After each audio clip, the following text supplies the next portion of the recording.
Hi friends, ఈరోజైతే నేను chicken biryani చేయబోతున్నాను. చాలా సింపుల్ ప్రాసెస్. ఒక 20 మినిట్స్‌లో అయితే బిర్యానీ రెడీ అయిపోతుంది. అది కూడా కుక్కర్‌లో. సో, ఎండ్ వరకు చూసి కామెంట్ చేయండి మరి. ప్రాసెస్‌లోకెళ్ళిపోదామా? టేస్ట్‌కి అయితే తిరుగుండదు ఫ్రెండ్స్. ఒకసారి అయితే ఇలా తప్పకుండా ట్రై చేయండి. సండే అయినా మండే అయినా చికెన్ బిర్యానీ అంటే సూపర్ హిట్టే మరి.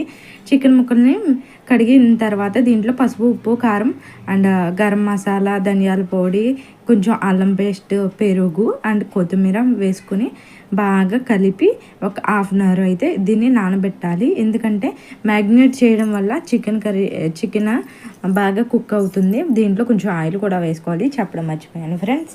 కుక్ అయినప్పుడైతే ఫ్లేవర్ అయితే చాలా బాగుంటుంది. కుక్కర్ పెట్టుకొని కుక్కర్లో ఆయిల్ వేసుకొని ఈ బిర్యానీ దినుసులన్నీ వేసుకొని దాంట్లోనే కొంచెం సాజీరా కూడా వేసుకుని తర్వాత కరివేపాకు వేసుకొని ఫ్రై అవనివ్వండి. తర్వాత పొడుగ్గా కట్ చేసి పెట్టుకుని ఉల్లిపాయ ముక్కలు, పచ్చిమిరపకాయ ముక్కలు వేయండి.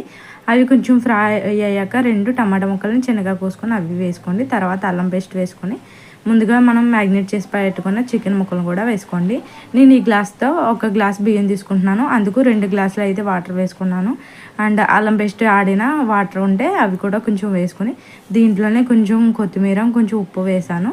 ఇవి బాగా బగ్గాక అంటే పొంగు వచ్చాక వాటర్ అప్పుడైతే బియ్యం కలుపుకొని కుక్కర్ మూత పెట్టుకొని ఒక 2 విజిల్స్ రానివ్వండి. మనకి యమ్మీ బిర్యానీ అయితే రెడీ అయిపోతుంది. చూసారా ఎంత పొగలు కక్కుతూ ఎంత సాఫ్ట్గా ఉడికిందో. టేస్ట్ అయితే నిజంగా అద్భుతంగా వచ్చింది ఫ్రెండ్స్. ప్లీజ్ ఒకసారి ఇలా ట్రై చేయండి. అండ్ మన ఛానల్ ఫస్ట్ టైం చూస్తుంటే సబ్స్క్రైబ్ చేయండి, లైక్ చేయండి, షేర్ చేయండి.